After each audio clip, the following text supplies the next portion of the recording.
નમસ્કાર વિદ્યાર્થી મિત્રો, હું શ્રેયસ વિદ્યાલયથી કિરણબેન.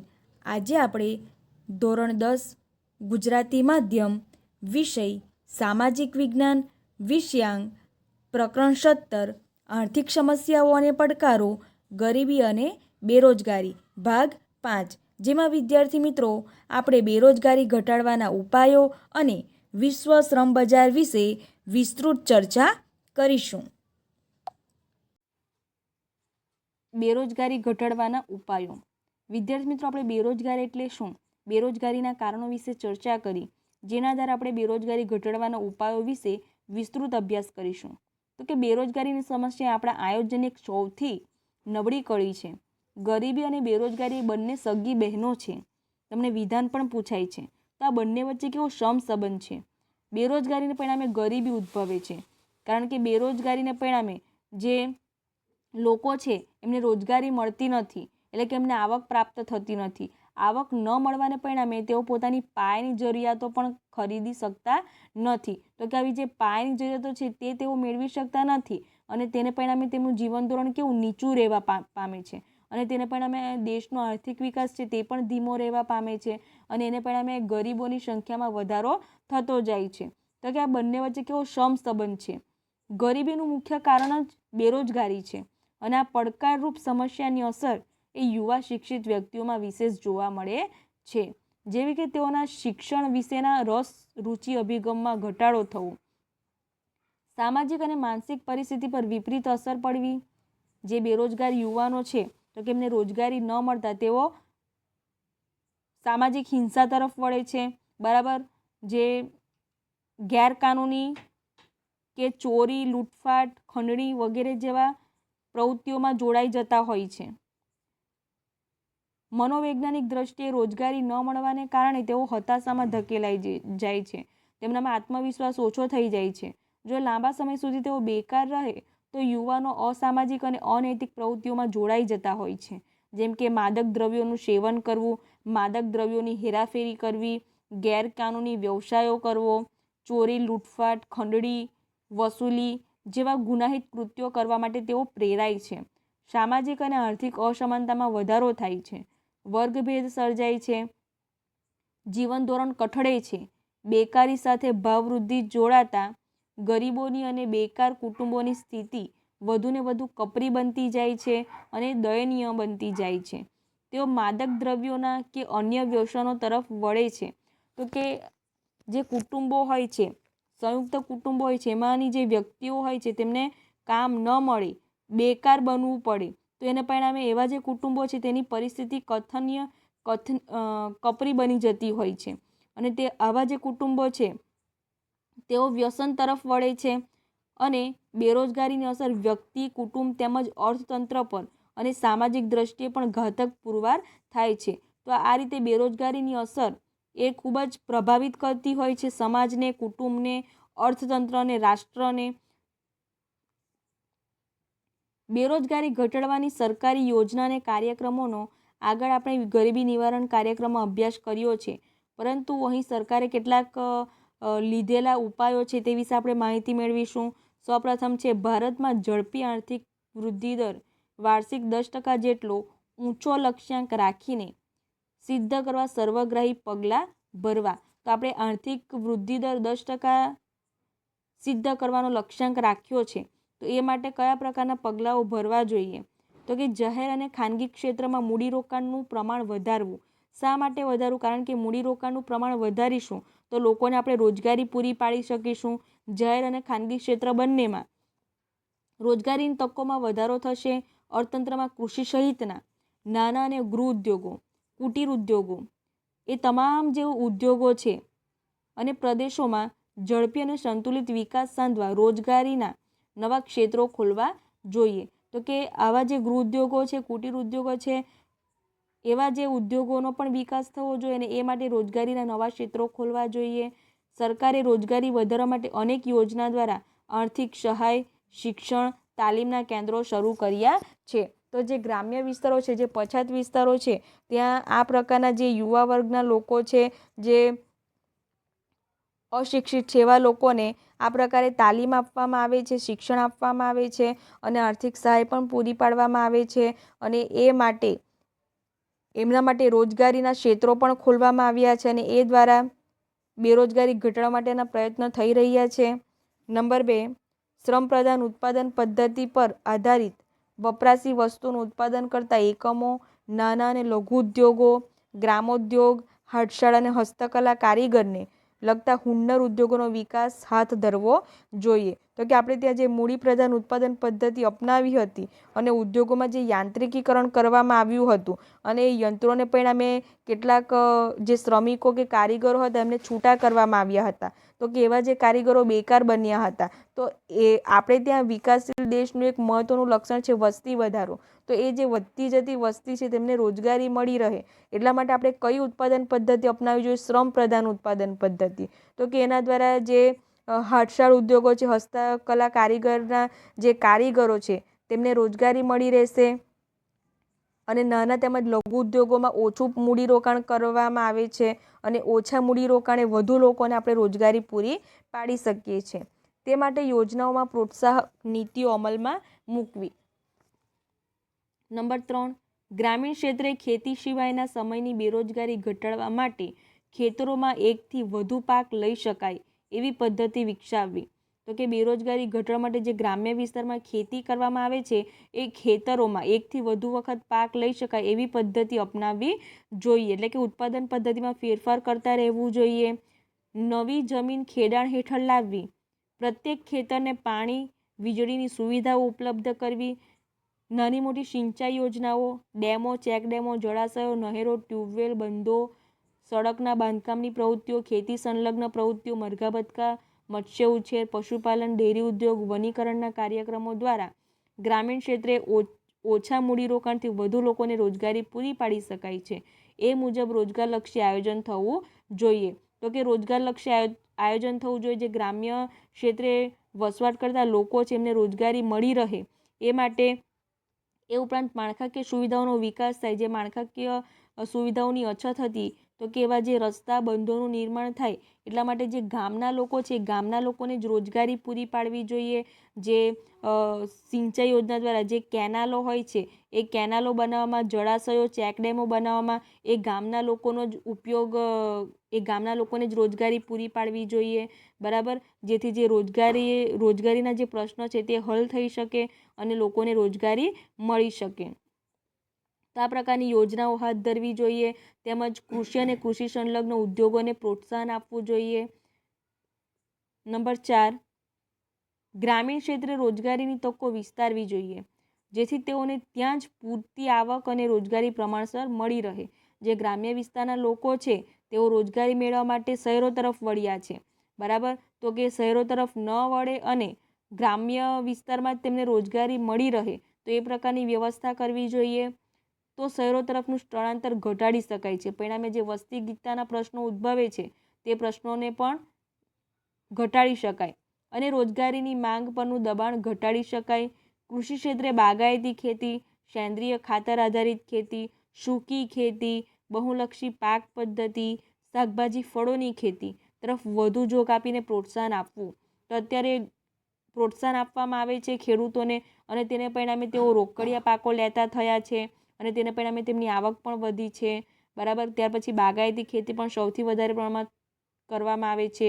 ફળ ફૂલોની ખેતી કરીને તેઓ સૌથી વધારે પ્રમાણમાં આવક મેળવે છે કારણ કે તેમને તે પ્રકારે પ્રોત્સાહન પણ આપવામાં આવે છે, સબસિડી આપવામાં આવે છે, આર્થિક સહાય આપવામાં આવે છે, સિંચાઈની સુવિધાઓ આપવામાં આવે છે.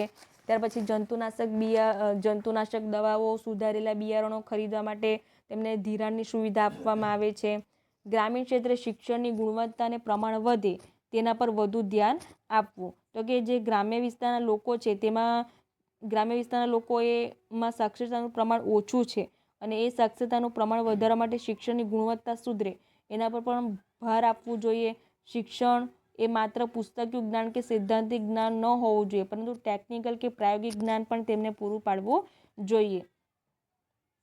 નંબર 5, ગ્રામીણ ક્ષેત્રે માનવ વિકાસને ટકાવી રાખવા માટે તેમના આરોગ્ય, શિક્ષણ, પીવાનું ચોખ્ખું પાણી, પૌષ્ટિક આહાર, વીજળી, રસ્તાઓ, બેન્કિંગ, વીમો ઇન્ટરનેટ, સંદેશાવ્યવહાર, મોજશોખની સવલતોમાં વધારો કરીને, જળ સંચયની પ્રવૃત્તિઓ, સાર્વજનિક સ્થાયી મિલકતોનું નિર્માણ કરીને, સ્થાનિક ઉદ્યોગોનો વિકાસ અને પ્રોત્સાહન આપીને, રોજગારીમૂલક કાર્યક્રમો અપનાવીને ગ્રામીણ લોકોના જીવનમાં ગુણાત્મક અને પરિમાણાત્મક સુધારો લાવવાના મુખ્ય હેતુઓ રહ્યો છે. તો આ રીતે જે ગ્રામ્ય ક્ષેત્રના લોકો છે એ ગ્રામ્ય ક્ષેત્રના લોકોનું જીવન ધોરણ ઊંચું લાવવા માટે આરોગ્ય, શિક્ષણ પાછળ મૂડીરોકાણ કરવું જોઈએ. એમને ચોખ્ખું અને પૌષ્ટિક ખોરાક મળી રહે એ પ્રકારની સુવિધાઓ તેમને પૂરી પાડવી જોઈએ. એ ઉપરાંત વીજળી, રસ્તા, બેન્કિંગ, વીમો વગેરે પ્રકારની સુવિધાઓ પૂરી પાડવી જોઈએ. તથા ગ્રામ્ય વિસ્તારમાં જે મિલકતો હોય, જાહેર મિલકતો, તો તેમાં સમારકામ કરાવીને તે મિલકતોનું પુનઃનિર્માણ કરવું જોઈએ. તો આ પ્રકારની સુવિધા પૂરી પાડવાને પરિણામે જે ગ્રામ્ય લોકોનું જીવન ધોરણ છે તેમાં સુધારો થશે.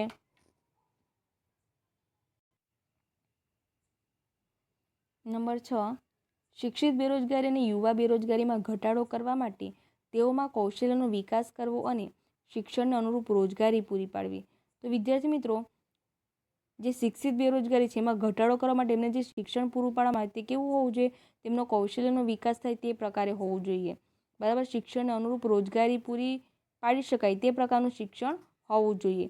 કુશળ કારીગરો પેદા થાય તેવી વ્યવસાયલક્ષી કે તકનીકી શિક્ષણની નીતિ અપનાવવી જોઈએ. શાળા કોલેજોમાં અભ્યાસક્રમો ત્યાંના સ્થાનિક ઉદ્યોગોની જરૂરિયાતોને સંતોષી શકે તેવા હોવા જોઈએ. યુવા રોજગારોને શિક્ષણ અને તાલીમ આપીને તેઓમાં વિશિષ્ટ કૌશલ્યનો વધારો કરીને ઉત્પાદકતાની સાથે ગુણવત્તા વધે, રોજગારી વધે, વધુ આવક મળે અને જીવન સ્તર ઊંચું આવે તેવા પ્રયત્ન કરવા જોઈએ. તો વિદ્યાર્થી મિત્રો, આપણી આસપાસ કેવા પ્રકારના ઉદ્યોગો છે અને તેમાં કેવા પ્રકારના કારીગરોની કે શ્રમિકોની જરૂર છે તે પ્રકારે જાણીને તે પ્રકારના અભ્યાસક્રમો તૈયાર કરવા જોઈએ અને તે પ્રકારે જે વિદ્યાર્થીઓ છે તેમને તે પ્રકારે શિક્ષણ પૂરું પાડવું જોઈએ કે જેથી તેઓ તાલીમ મેળવીને તેમના કૌશલ્યનો વિકાસ થાય અને તેઓ રોજગારી મેળવી શકે અને પરિણામે તેમનું જે જીવન ધોરણ છે તે ઊંચું લાવી શકાય. તેઓને સતત કામ મળી રહેશે તેવું આશ્વાસન આપવું જોઈએ જેથી તેમનામાં આત્મવિશ્વાસમાં વધારો થશે અને કામની નવી પરિસ્થિતિ મુજબ નવી જાણકારી મેળવીને તેને યોગ્ય સક્ષમ બનાવીને સ્વરોજગાર મેળવી શકે અને વૈશ્વિક દેશોની શ્રમશક્તિની તુલનામાં વૈશ્વિક સ્તરે ભારતીય યુવા સમકક્ષ ઊભો રહી શકે એવી સ્થિતિ સર્જવાનો પ્રયત્ન કરવો જોઈએ. એટલે કે જે યુવા વર્ગ છે તેમાં સાહસિકતા પેદા કરવી જોઈએ અને જેથી તે વૈશ્વિક સ્તરે ઊભો રહી શકે. બરાબર, વૈશ્વિક સ્તરે હરીફાઈમાં ટકી શકે એ પ્રકારની ક્ષમતાનો વિકાસ કરવો જોઈએ. નંબર 7, ભારત સરકારના શ્રમ મંત્રાલય અને રાજ્ય સરકારે યુવા રોજગારોને ઔદ્યોગિક વિકાસની સાથે તેમના જ્ઞાન, સમજણ, ઉત્સાહ અને કાર્યક્ષમતા વધે તે માટે તાલીમ અને પ્રશિક્ષણ દ્વારા કૌશલ્ય વિકાસના અનેક કાર્યક્રમો make in India, skill India અને ડિજિટલ ટેકનોલોજી જેવી મહત્વાકાંક્ષી યોજનાઓ અમલમાં મૂકી છે. ટેકનિકલ સંસ્થાઓ, કોલેજ અને યુનિવર્સિટીની સંસ્થાઓ દેશભરમાં કરીને તેમને વ્યવસાયિક અભ્યાસક્રમો અને અદ્યતન ટેકનોલોજીને અનુરૂપ શિક્ષણની સુવિધાઓ ઉપલબ્ધ કરાવીને શાળા કોલેજોમાં અદ્યતન અભ્યાસક્રમો, વ્યવસાયિક અને ટેકનિકલ શિક્ષણ દ્વારા રોજગારીની માંગ અનુસાર સક્ષમ બનાવવાના પ્રયત્ન કર્યા છે. આ રીતે વિદ્યાર્થી મિત્રો, જે ટેકનિકલ સંસ્થાઓ કે કોલેજો છે તેમાં વ્યવસાયિક અભ્યાસક્રમો દાખલ કરવામાં આવ્યા છે જેથી વિદ્યાર્થીઓ તે અભ્યાસક્રમો દ્વારા રોજગારી સર્જી શકે. હાલમાં દરેક રાજ્યોમાં એક IIT અને IIM જેવી ઉચ્ચ સંસ્થાઓ સ્થાપવામાં આવી રહી છે. તો વિદ્યાર્થી મિત્રો, અહીંથી તમને શોર્ટ ક્વેશ્ચન પૂછાય છે તો યાદ રાખવાનું તમારે make in India, skill India અને ડિજિટલ ઇન્ડિયા જેવા કાર્યક્રમો હાથ ધરવામાં આવ્યા છે. નંબર 8, શ્રમશક્તિના આયોજન ક્ષેત્રે સરકારે રોજગારીના ક્ષેત્રે નવા ક્ષેત્રો ખોલ્યા છે. Computer technology, information technology, pharma ક્ષેત્ર, બિઝનેસ મેનેજમેન્ટ, ધંધાકીય વ્યવસ્થાપન, પેકિંગ અને processing, outsourcing, marketing, catering, event management, office management, hotel management, share stock marketing વગેરે નવીન ક્ષેત્રોમાં રોજગારીની વિપુલ તકો રહેલી છે. તો વિદ્યાર્થી મિત્રો ટેકનોલોજીનો વિકાસ થતો જાય છે, ટેકનોલોજીમાં પરિવર્તન થતું જાય છે, એને પરિણામે ઇન્ફોર્મેશન ટેકનોલોજી ક્ષેત્રમાં પણ રોજગારીની વિપુલ તકો રહેલી છે. ફાર્મા ક્ષેત્ર એટલે કે ફાર્માસ્યુટિકલ ક્ષેત્ર છે એમાં પણ વિપુલ પ્રમાણમાં તકો રહેલી છે. તો એવા અભ્યાસક્રમોમાં જોડાવવું જોઈએ જે ઉદ્યોગો કદી બંધ થવાના જ નથી. બરાબર, બિઝનેસ મેનેજમેન્ટમાં જોડાવવું જોઈએ. ત્યાર પછી ધંધાકીય વ્યવસ્થાપન એટલે કે ધંધાકીય ક્ષેત્રમાં આગળ વધવા માટેના અભ્યાસક્રમો, packing, processing, outsourcing, marketing, catering, office management વગેરે જેવા અભ્યાસક્રમોમાં રોજગારીની વિપુલ તકો રહેલી છે. તેથી આ ક્ષેત્રોને અનુરૂપ સ્થાનિક જરૂરિયાતોને પૂરક નવા અભ્યાસક્રમો યુનિવર્સિટીઓમાં દાખલ કરવામાં આવ્યા છે. તો વિદ્યાર્થી મિત્રો, હવે જે શિક્ષણની ગુણવત્તા સુધરી રહી છે એમાં શોર્ટ ટર્મ અભ્યાસક્રમ દ્વારા તમે કઈ રીતે ટૂંકા ગાળામાં રોજગારીની તકો સર્જી શકો છો. તો એવા અભ્યાસક્રમો પણ દાખલ કરવામાં આવ્યા છે કે તમે ઓછા સમયમાં તમારા કૌશલ્યનો વિકાસ કરીને તમે ઝડપથી રોજગારી મેળવી શકો. તો એવા પ્રકારના અભ્યાસક્રમો પણ યુનિવર્સિટીમાં દાખલ કરવામાં આવ્યા છે, જેમ કે ડિપ્લોમાને લગતા અભ્યાસક્રમો. બરાબર, તેને અનુરૂપ શિક્ષણ, પ્રશિક્ષણ અને તાલીમ સંસ્થાઓના પાઠ્યક્રમો બદલવામાં આવ્યા છે, જે થકી તેઓ નોકરીની વર્તમાન અને ભવિષ્યની જરૂરિયાતોને પહોંચી શકે. શ્રમ શક્તિની માંગને અનુરૂપ યુવાનો શિક્ષણ પ્રાપ્તિના અંતે સ્વરોજગારીની તકો પ્રાપ્ત કરી શકે તે માટે ટૂંકા ગાળાના ડિપ્લોમા કે સર્ટિફિકેટ પ્રકારના પ્રત્યક્ષ તાલીમી અભ્યાસક્રમો જે કે spinning, weaving, turning, plumbing, radio, TV, fridge, mobile, AC રિપેરિંગના કોર્સો શરૂ કરવામાં આવે છે. ઓટોમોબાઈલ્સના કોર્સો એટલે કે ઓટોમોબાઈલ્સ ક્ષેત્રે આવેલી ક્રાંતિને અનુરૂપ electronics, computer science, genetic science, aerospace, robot making ક્ષેત્ર નવા કોર્સની તાલીમ આપીને કુશળ કારીગરો, ઇજનેરો, ટેકનિશિયનો તૈયાર થઈ રહ્યા છે. તથા નવા ધંધા ઉદ્યોગો શરૂ કરવા માટે ઉદ્યોગ સાહસિકોને સ્ટાર્ટઅપ ઇન્ડિયા અન્વયે સસ્તી લોનની સહાય પૂરી પાડવાના પ્રયત્ન પણ થઈ રહ્યા છે. તો આ પ્રકારે ડિપ્લોમા પ્રકારના જે અભ્યાસક્રમો છે એ અભ્યાસક્રમ દ્વારા તેઓ ટૂંકા ગાળામાં રોજગારી પ્રાપ્ત કરી શકે છે અને પોતાના કૌશલ્યનો વિકાસ કરી શકે છે. એ પ્રકારે તેઓ તાલીમ આપવામાં આવે છે. એ ઉપરાંત તેઓના ઉદ્યોગ સાહસિકતા માટે સ્ટાર્ટઅપ ઇન્ડિયા દ્વારા તેમને આર્થિક સહાય પૂરી પાડવામાં આવે છે.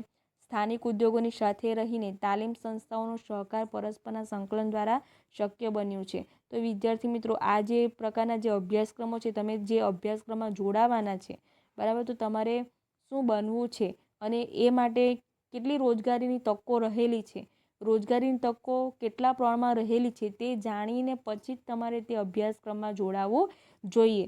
તમે જે પણ અભ્યાસ કરો આગળ, તો તે અભ્યાસક્રમમાં કેટલી તકો રહેલી છે, બરાબર, નોકરીની કેટલી તકો રહેલી છે તે જાણ્યા પછી જ તમારે તે અભ્યાસક્રમમાં જોડાવવું જોઈએ. અને નંબર 9, ઉદ્યોગ સંબંધિત વિકાસ સાધવા માટે નવી રોજગારીની તકોનું સર્જન થાય તે માટે નવા વ્યાપાર ઉદ્યોગોની શરૂઆત થાય તે આવશ્યક છે.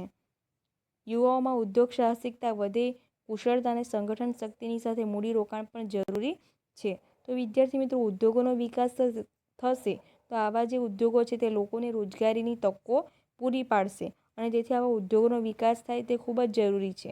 તો આવા જે ઉદ્યોગો છે તે પછાત વિસ્તારોમાં પણ સ્થપાય એ માટે સરકાર દ્વારા મૂડીરોકાણ કરવામાં આવે છે. ઓછા મૂડીરોકાણ દ્વારા વધારે લોકોને રોજગારી પૂરી પાડી શકાય છે. પરિણામે જે પછાત વિસ્તારના કે ગ્રામ્ય વિસ્તારના લોકો છે તેઓ ત્યાં જ રોજગારી મેળવી શકશે અને તે પણ ખૂબ જ ઓછા માર્જિન સાથે તેમને યંત્રો, કાચો માલ, ત્યાર પછી ઓફિસ ફર્નિચર ખરીદવા માટે ઓછા વ્યાજના દરે તેઓને ધિરાણ પૂરું પાડશે.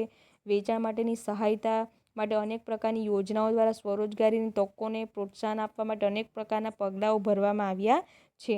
આ રીતે ધંધો શરૂ કરવા અને ચલાવવા માટે તેમને ટેકનિકલ, વ્યવસાયિક જ્ઞાન, વહીવટી કુશળતા, કૌશલ્ય અને સહાયતા આપવાનું કાર્ય પણ સરકારી પ્રયત્નો થકી થઈ રહ્યું છે. બેન્કો, નાણાકીય સંસ્થાઓ, આર્થિક સહાય, સસ્તી સરળ લોનની સુવિધાઓ અને સ્થાનિક વેપારી સંગઠનો, સેવાભાવી સંસ્થાઓના પ્રયાસો થકી મહિલાઓને પણ ગૃહ ઉદ્યોગો સ્થાપીને સ્વરોજગારી પૂરી પાડે છે.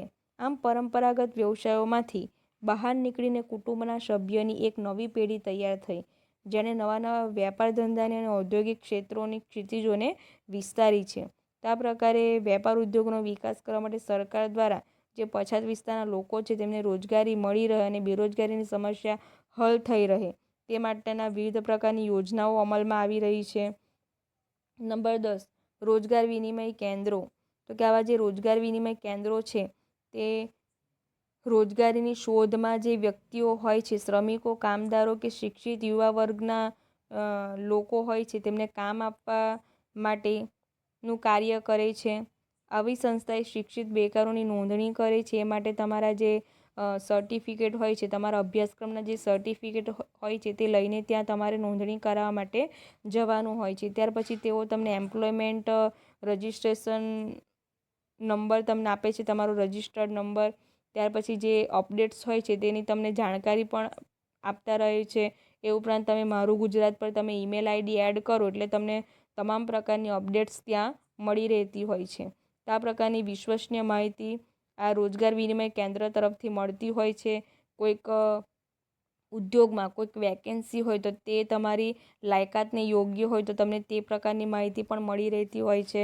અને કારકિર્દી પસંદગીમાં પણ તમને માર્ગદર્શન પૂરું પાડવામાં આવે છે. એ ઉપરાંત રોજગાર કારકિર્દી માટે મેગેઝિન, સામાયિકો બહાર પાડવામાં આવે છે અને એ દ્વારા માહિતી પૂરી પાડવામાં આવતી હોય છે. જેમ કે મોડેલ કેરિયર સેન્ટર અને હેલ્પલાઇન નંબર 1800-425-1514 દ્વારા લોકોને જરૂરી માહિતી, સ્કિલ પ્રોગ્રામ, રોજગાર મેળા યોજવા વગેરે જેવી મફત સેવાઓ આપે છે. તો આ રીતે ડિસેમ્બર 2015 સુધીમાં દેશમાં 947 બેરોજગાર વિનિમય કેન્દ્રો હતા. તમને અહીં શોર્ટ ક્વેશ્ચન પૂછાય છે કેટલા રોજગાર વિનિમય કેન્દ્રો હતા સમગ્ર દેશમાં? તો 947, જેમાં ડિસેમ્બર 2013માં 468.23 લાખ બેરોજગાર દેશમાં હતા અને ગુજરાતમાં 8.30 લાખ બેરોજગારો નોંધાયા હતા.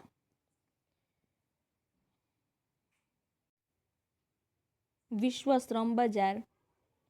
વિદ્યાર્થી મિત્રો, વિશ્વ શ્રમ બજાર એટલે કે આપણા દેશનો જે શ્રમિક છે તે અન્ય દેશોમાં નોકરી માટે, રોજગારી માટે જતા હોય છે. બરાબર? તો કે એ વિશે આપણે અભ્યાસ કરીશું. વિશ્વ શ્રમ બજાર એટલે શું?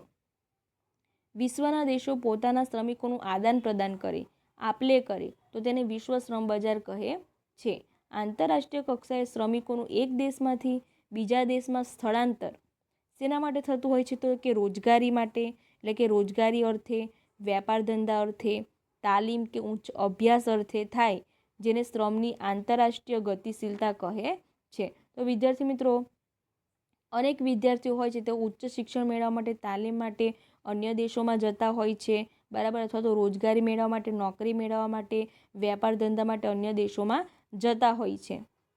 શૈક્ષણિક જ્ઞાન, ઉચ્ચ ટેકનિકલ જ્ઞાન, કૌશલ્યની પ્રાપ્તિ અર્થે, વિદેશમાં વધુ આવક, વધુ સુવિધા, વધુ સારી નોકરીની શોધમાં બુદ્ધિધનનું બહિર્ગમન, જેને આપણે બ્રેઇન ડ્રેઇન, એ આંતરરાષ્ટ્રીય સ્થળાંતર છે. તો અહીં તમને બ્રેઇન ડ્રેઇન પૂછાય છે. બ્રેઇન ડ્રેઇન એટલે શું?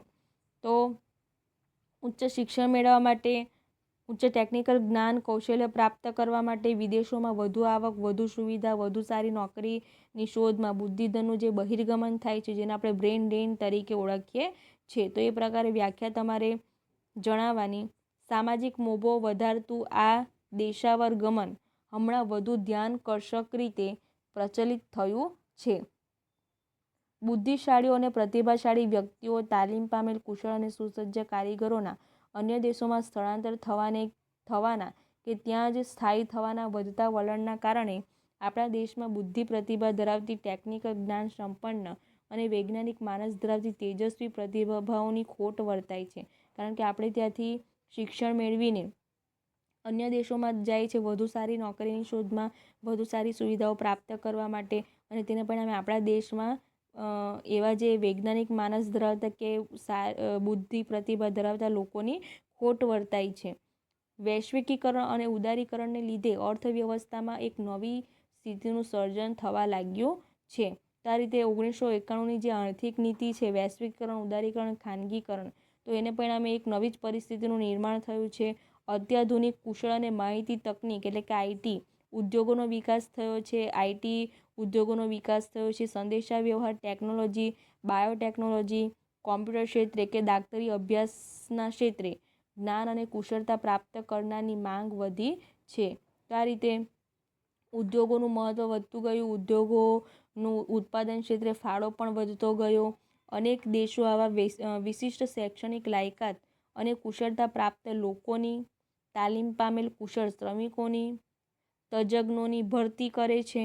તેમને આકર્ષવા માટે લોભામણી યુક્તિ પ્રયુક્તિઓ અને રીત રસમો અપનાવે છે. વિદ્યાર્થી મિત્રો, જે આઈઆઈએમ અને આઈઆઈટી બરાબર, જ્યાં સારામાં સારા વિદ્યાર્થીઓ શિક્ષણ મેળવીને જ્યારે બહાર નીકળે છે ત્યારે આવા જે મોટા મોટા ઉદ્યોગકારો હોય છે બરાબર, તેમને લોભામણી એટલે કે ઉચ્ચ પગાર ધોરણવાળી તેમને નોકરી ઓફર કરે છે. ઉચ્ચ હોદ્દાવાળી ઔદ્યોગિક એકમો હરીફાઈમાં ટકી રહેવા માટે પોતાને જરૂર હોય તેવી આવશ્યક લાયકાત, જ્ઞાન, કૌશલ્ય પ્રાપ્ત કર્મચારીઓને ઉચ્ચ તાલીમ આપવા માટે વિદેશોમાં તાલીમ અર્થે મોકલે છે. તો કે જે ઔદ્યોગિક એકમો છે તે વૈશ્વિક હરીફાઈમાં જો ટકી રહેવું હોય તો તેમને એમના કર્મચારીઓને યોગ્ય લાયકાત પ્રાપ્ત કરવા માટે, કૌશલ્ય પ્રાપ્ત કરે એટલા માટે તેમને વિદેશમાં મોકલતા હોય છે. જે આંતરરાષ્ટ્રીય સ્થળાંતરનો જે એક ભાગ છે. જેમ કે આ પ્રકારે વિદેશોમાં નોકરી ધંધા અર્થે જવાથી દેશમાં વિદેશી ચલણ સ્વરૂપે આવક પ્રાપ્ત થાય છે, એટલે કે વિદેશી હુંડિયામણ આપણને મળે છે. તો આ રીતે જે આપણા દેશના કર્મચારીઓ, યુવાનો, વિદ્યાર્થીઓ વિદેશોમાં જાય છે આવક મેળવવા માટે, રોજગારી મેળવવા માટે, સુવિધા મેળવવા માટે, શિક્ષણ મેળવવા માટે, તો કે એને પરિણામે આપણા દેશને શું વિદેશી હુંડિયામણ પ્રાપ્ત થાય છે, વિદેશી ચલણ પ્રાપ્ત થાય છે. અને આ રીતે વિદેશી ધન દેશમાં આવતા વિદેશી કમાણીથી દેશમાં વિદેશી ચલણ કે હુંડિયામણની સમસ્યા કંઈક અંશે હળવી બને છે. તો આ રીતે જે વિદેશી આયાત નિકાસને પરિણામે આપણા દેશના જે વિદેશી ચલણ છે તો કે તેની જે સમસ્યા છે તે હળવી બને છે. તો અહીં આપણું પ્રકરણ પૂર્ણ થાય છે. વિશ્વ શ્રમ બજાર એ ઇમ્પોર્ટન્ટ છે. એમાં બ્રેઇન ડેડ જે શબ્દ છે તે તમને પરીક્ષામાં પૂછાઈ શકે એવો છે. થેન્ક યુ વિદ્યાર્થી મિત્રો. તો સ્વાધ્યાયમાં મહત્ત્વનું સ્વાધ્યાયમાં પ્રશ્ન 1, પ્રશ્ન 2, પ્રશ્ન 3 અને પ્રશ્ન 4 એ MCQ છે, જે તમારે તમારી નોટબુકમાં લખવાના છે. પરીક્ષાની દ્રષ્ટિએ મહત્ત્વનું ચેપ્ટર છે. યાદ રાખવા માટે તમારે મહત્ત્વના જે મુદ્દા છે એ મુદ્દા તમારે યાદ રાખવા પડશે અને એ પ્રકારે તમારે મુદ્દો તૈયાર કરીને લખવા પડશે. તો આ પ્રકારના જે પ્રશ્નો છે તે તમારે તૈયાર કરવાના રહેશે. ગરીબી અને બેરોજગારીને લગતા પ્રશ્નો, અને દરેક જે પ્રશ્નો લખો તે તમારે મુદ્દા વાઇઝ જ લખવાના રહેશે. અને પ્રશ્ન છે તે કેટલા ગુણનો પૂછાયો છે તે આધારે તમારે પ્રશ્નને લખવાનો વ્યવસ્થિત મુદ્દાને હાઇલાઇટ કરીને. થેન્ક યુ વિદ્યાર્થી મિત્રો.